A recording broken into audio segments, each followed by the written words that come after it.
बिस्मिल्लाहिर्रहमानिर्रहीम अल्लाहुम्मा सल्ली अला मुहम्मद व आले मोहम्मद। IGL के इस एपिसोड में आपका खैर मकदम। इस्लामिक इकोनॉमिक सिस्टम पर हम बात कर रहे हैं और जैसा कि आप जानते हैं IGL अपनी ज़िम्मेदारी समझती हुए यह बताना चाहता है कि इस्लाम सिर्फ़ नमाज रोज़े का नाम नहीं है बल्कि एक कानून का नाम है और पूरी ज़िंदगी किस तरह गुजारी जाए हर चीज़ इसके दायरे में है।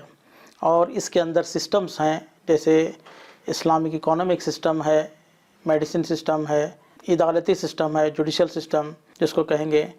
उसी तरीके से बहुत से सिस्टम्स हैं, इन सिस्टम्स का नाम इस्लाम है।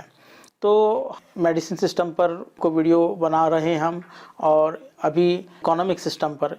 इकोनॉमिक सिस्टम में ज़्यादा हमारा फोकस है जो सूद है, वो रिबा है, उसको किस तरह मोमिनीन के अंदर उसको कम किया जाए या ख़त्म किया जाए और एक गैर सूदी निज़ाम कायम किया जाए। तो कल एक हमने आयत की तिलावत की थी और उस पर हमने तबसरा किया था।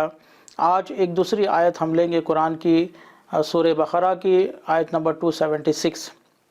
आयत कहती है, यमहकुल्लाहु रिबा व युरबिस सदक़ात वल्लाहु ला युहिब्बु कुल्ला कफ़्फ़ारिन असीम। यमहकुल्लाहु रिबा, अल्लाह ताला इस आयत में कह रहा है कि जो रिबा है वो बेबरकत है, उसकी बरकत कुछ नहीं है, यानी वो घटता है, बढ़ता नहीं है। हम समझते हैं कि हम किसी को पैसा देंगे और फिर उस पर सूद लगाएंगे, ब्याज लगाएंगे तो हमारा पैसा बढ़ेगा, लेकिन कुरान कह रहा है कि उसमें कोई बरकत नहीं है, वो घटता है। वो युरबिस सदक़ात, और उसके ऑपोजिट देखिए, रिबा के ऑपोजिट सदक़ात का जिक्र हुआ है। सदक़ात के मुतालिक आया है कि वो बढ़ता है, अल्लाह उसको बढ़ाता है। वो युरबिस सदक़ात वल्लाहु ला युहिब्बु कुल्ला कफ़्फ़ारिन असीम, और अल्लाह किसी नाशुक्रे को पसंद नहीं करता और इस तरीके से जो इनकार करने वाले को और गुनाहगार को पसंद नहीं करता। उसी तरीके से आप देखेंगे कि ये किस तरह है कि जो कुरान कह रहा है यमहकुल्लाहु रिबा व युरबिस सदक़ात, रिबा जो है वो घटता है, उसमें बरकत नहीं है, जबकि पूरे बैंकिंग सिस्टम आप देखेंगे तो उसमें सूद का निज़ाम है और सूद का निज़ाम से ही वो बिज़नेस कर रहे हैं। और हम ये देख रहे हैं कि इस आयत के जो तस्दीक है और उन्हीं बैंकों के ज़रिए हो रही है। जैसे हमने ये देखा है कि जो बैंक हैं वो किस तरह डूब रहे हैं, और जबकि सूद के मामलात में कोई उनको नुकसान नहीं है, नुकसान है ही नहीं, क्योंकि उनको करना क्या होता है, सिर्फ पैसों के बदले ज़्यादा पैसे लेना होता है, कोई लॉस होने का कोई चांस ही नहीं है। तो फिर ये लॉस में किस तरह जा रहे हैं। और आप देखेंगे कि आज हिंदुस्तान में कितने जो बैंक्स हैं एक दूसरे से मर्ज किए जा रहे हैं, क्योंकि कई बैंक्स लॉस में चल रहे हैं। तो ये दलील है इस आयत के ऊपर कि यमहकुल्लाहु रिबा व युरबिस सदक़ात। और कितने लोग जो सूद की आस करके जो अपना पैसा बैंक में रखते हैं, मगर उनका भी पैसा डूबा जा रहा है।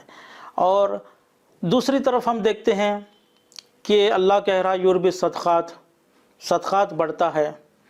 हम समझते हैं कि हम इतना पैसा बैंक में रखेंगे तो इतना परसेंटेज हमको इंटरेस्ट मिलेगा तो हमारा पैसा बढ़ेगा, लेकिन अल्लाह ये कह रहा है कि युरबिस सदक़ात, सदक़ात बढ़ता है, सदक़ात में बरकत है। और सदक़ात क्या चीज़ है? सदक़ात ये नहीं कि हम किसी राह चलते को कोई 2 रुपया 3 रुपया दे दें या कुछ माल दे दें, नहीं। सदक़ात हर अच्छे काम को सदक़ा कहा जा सकता है। दूसरी बात यह है कि सदक़ात अगर माली ताउन का नाम है और माल से किसी को हेल्प करने की बात आ रही है, तो उसके हकदार पहले जो करीबी रिश्तेदार हैं वो होते हैं, जैसे माँ बाप, भाई बहन, इस तरीके से।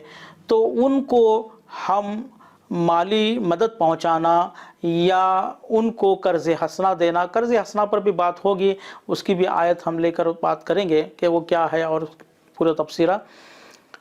तो उनको कर्ज़ हसना देना और उनके हालात को अच्छे करना, ये भी बहुत बड़ा सदक़ा है। तो अगर इस तरीके से होता, इस छोटी सी आधी आयत में ले रहा हूँ, यमहकुल्लाहु रिबा व युरबिस सदक़ात, अगर हम सही तरीके से इस आयत पर ईमान लाएंगे और इस पर चलेंगे तो हम सूद को बिल्कुल ज़िंदगी से ख़त्म करने की कोशिश करेंगे और सदक़ात को अपनी ज़िंदगी में लाने की अगर कोशिश करेंगे तो आप यकीन जानिए कि मुसलमानों में कोई गरीब नहीं होगा, कोई अमीर और गरीब का फ़र्क भी ज़्यादा नहीं रहेगा। एक रिस्क की मसावी तक़सीम हो जाएगी। और जो आज पूरा माल कुछ अमीरों के पास जा रहा है, ये यही सूद के निज़ाम की वजह से हो रहा है। तो अज़ीज़ान इकरामी, मैं ये कहना चाहूँगा कि अगर हम इस आयत पर भी यकीन करेंगे तो हम एक मसावी तक़सीम का निज़ाम कायम कर सकते हैं, एक गैर सूदी निज़ाम कायम कर सकते हैं। और अगर हम इस तरह करेंगे तो अल्लाह भी हम पर अपनी नेमतें बरसाएगा। आज हम मुसलमानों की हालत क्यों ख़राब से ख़राब और बदतर से बदतर होती चली जा रही है? क्योंकि हमने तालीमात इस्लाम को भुला दिया है और इनका जो सूद का निज़ाम है उसको अपना लिया है। उसको कोई बुरा बोलने के लिए तैयार नहीं है, जबकि उनके इसमें भी अल्लाह ने उन पर भी लानत की है।